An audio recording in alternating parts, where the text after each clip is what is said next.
Hello, my name is Zanaya Kelly. I was born and raised in Detroit, Michigan, as the middle child of a family of 7. I grew up in a neighborhood where there weren't many grocery stores that had healthy food options nearby. There were times where liquor stores doubled as grocery stores. But in elementary school, I learned the importance of having access to healthy food options. And my mom and I started a backyard garden. I was hooked. From our little backyard oasis, I could see the impact that fresh fruits and vegetables had on my family's health. The high school I attended focused on aviation. Between learning how to fly planes and build engines, I also learned how flying and different forms of transit contributed to climate pollution. For me, transportation was personal. Apart from lacking healthy food options, my entire city lacked reliable transportation. Coming from a big family, cars were expensive, so I had to rely on public transit. A 25-minute car ride to school could easily be a 2-hour bus ride.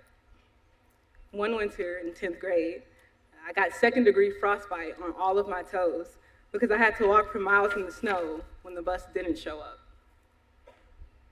These experiences inspired me to combine my passions for improving both the environment and public transit systems as an AmeriCorps member.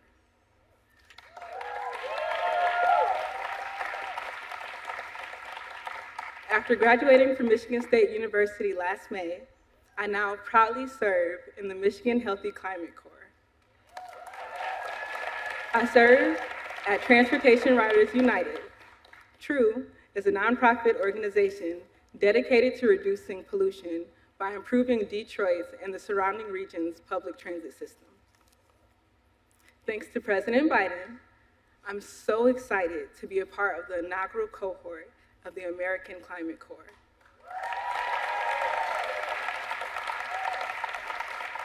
For young environmentalists like me, it means so much to know that we have a president who understands the importance of climate change, clean energy, and climate justice.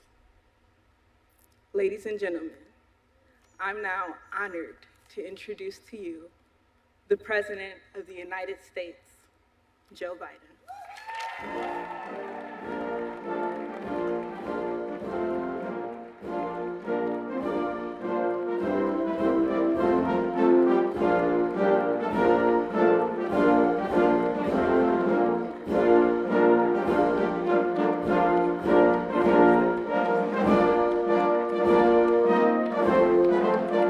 Hello, hello, hello.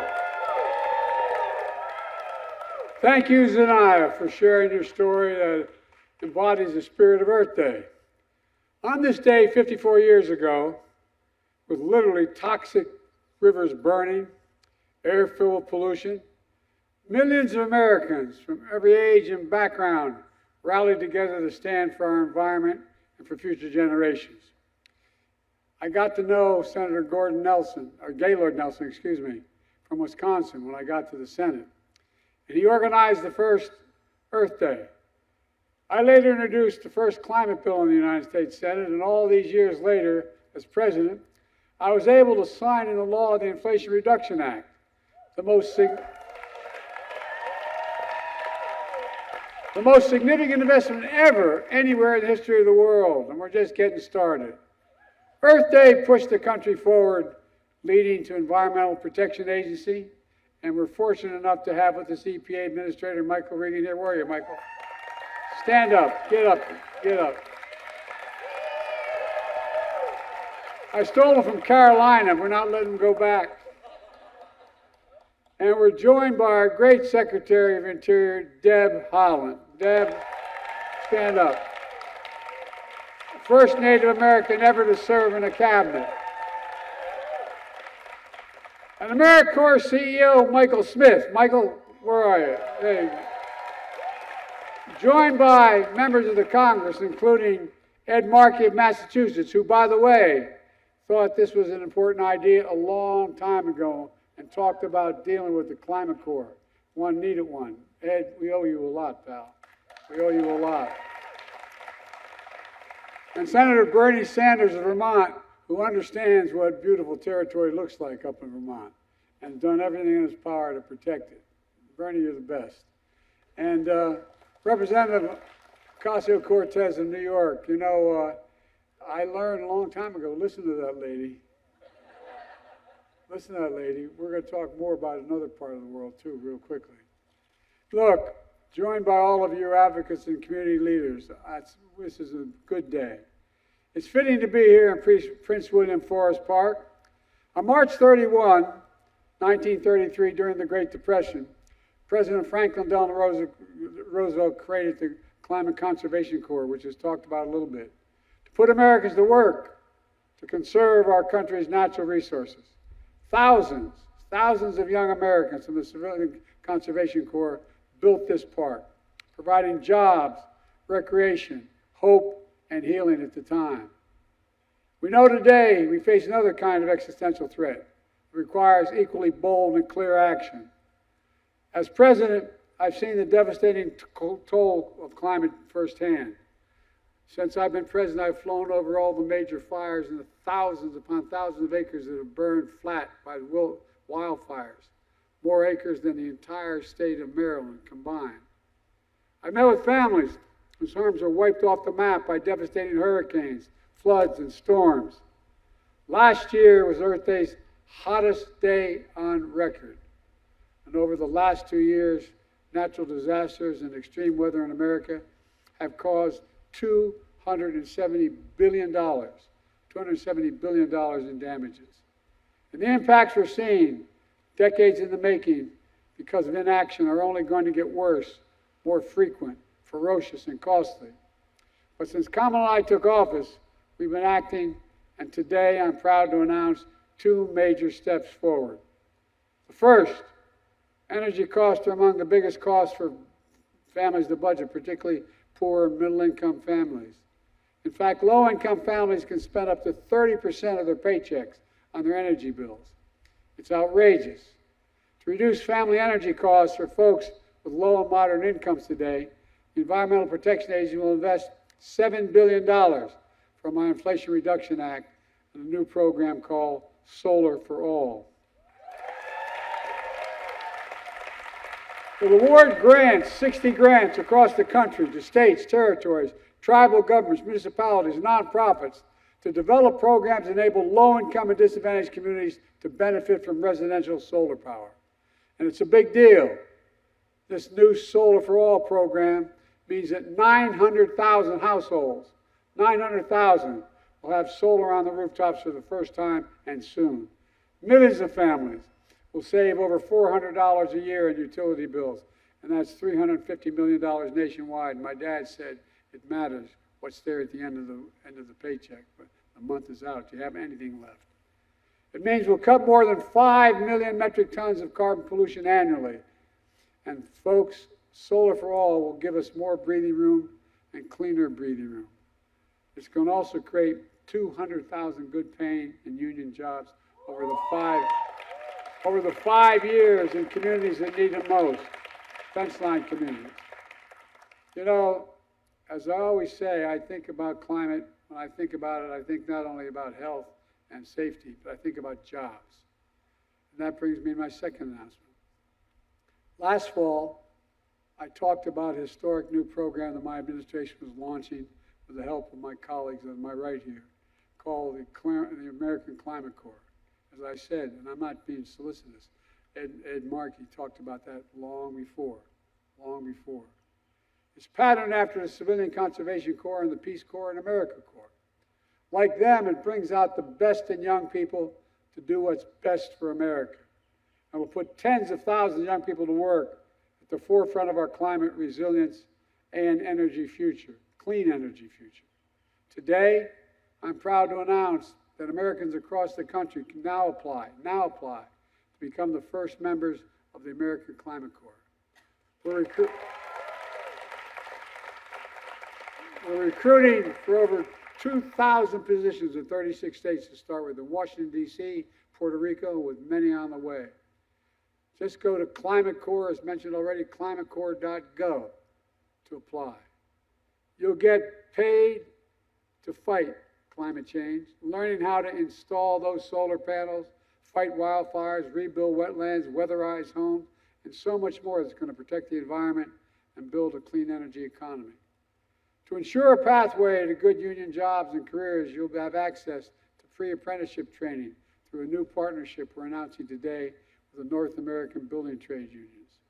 And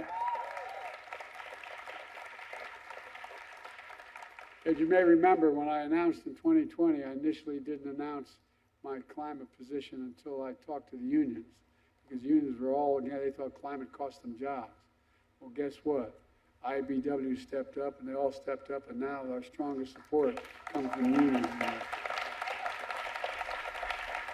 When you finish your service, you finish your term of service, you'll also be eligible for a streamlined path to federal government jobs related to climate and clean energy. We're also announcing a new collaboration with Bloomberg Philanthropies that puts American Climate Corps members in energy communities like former coal mining and communities, power plant communities that have powered our nation but have been fence line communities and hurt very badly for generations. Today's announcement builds upon an unprecedented historic action we've already taken to tackle the climate crisis, deliver environmental justice, and build a clean energy future. Just look at the last few weeks alone. To ensure clean energy, we issued new standards for chemical plants that emit toxic pollution. Now it's ending. And because of the Clean Air Act, we're going to reduce the number of people at risk for cancer in fence-line communities who have been smothered for decades by pollution by 96%, according to the studies. By the way, parenthetically, my state of Delaware, which everybody thinks is a wealthy state, I live in a place called Claymont, Delaware. It's in that arc that goes up into Philadelphia, into Pennsylvania, and to the Delaware River. More energy plants, more oil refineries than anywhere, including Houston, Texas.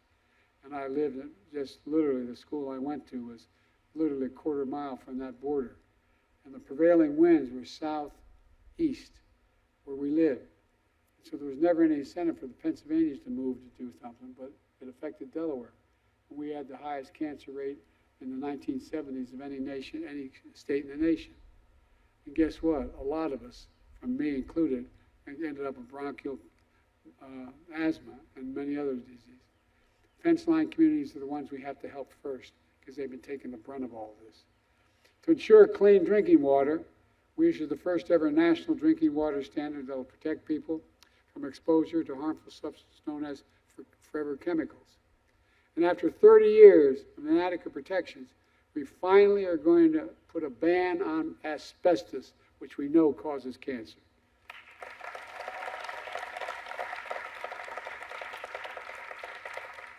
It's all part of a plan to reassert America's climate leadership. We rejoined the Paris Agreement and sparked a domestic clean energy manufacturing boom, providing incentives for 80,000 farmers to implement climate-smart agricultural practice. So plant what absorbs carbon from the air and pay them for doing it. We've quadrupled the number of electric vehicles sold, and 11,000 dealerships have now signed up to sell more. We're modernizing infrastructure with better roads and highways, energy grids, and more, so they can withstand and recover from extreme weather. Already underway, we're replacing every single lead pipe in America so everyone can turn on a faucet, home or at school, and drink clean water that doesn't contain lead. We're also reducing flood risk for communities, improving drought resilience, and conserving 41 million acres of our most precious and sacred lands and water. I committed that I'm going to try to take of all non-developed land and waters, we're going to take 30% of it by 2030 and make sure it is conserved, period. We're well on our way. We've already attracted nearly $700 billion in private sector investments in advanced manufacturing and clean energy, creating tens of thousands of jobs here in America. And all across the board, we're lifting up communities and workers too often left out in urban, rural, suburban, tribal communities all across the country. But folks, Despite the overwhelming devastation in red and blue states, there's still those who deny climate is in crisis. Our MAGA Republican friends don't seem to think it's in crisis. They actually want to repeal the Inflation Reduction Act, which provides the funding for a vast majority of these projects, and roll back clean air, protections for clean air and clean water. And I'm not going to go into it now, but I'm not making it up. It's real. Just listen to what they say. Anyone in or out of government who willfully denies the impacts of climate change is condemning the American people to a very dangerous future, and the world, I might add. They want to take us backwards, sideline our workers, let China and others lead the race for clean energy. I'm determined, absolutely determined, that we move forward. We move forward. Let me close with this. In 1933, and it was referenced by the Congress lady, that when Roosevelt outlined the Civilian Conservation Corps, he said, quote, and I'm quoting, "More important than the material gains will be the moral and spiritual value of such work." He always put it in the context that went beyond just what the immediate need was. I'd say the same holds true for what we're doing here today. It has a moral imperative. And I've never been more optimistic about America's future. We just have to remember who we are. We're the United States of America. And there's nothing beyond our capacity. We work together.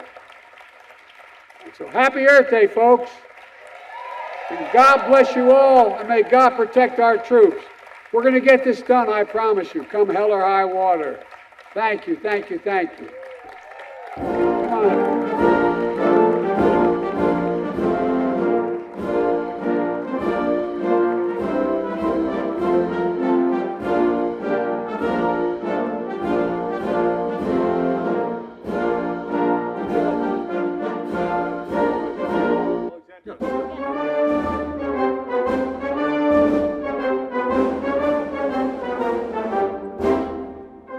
All right, guys, let's get this done, okay? All right. God bless you all. Thank you, thank you, thank you.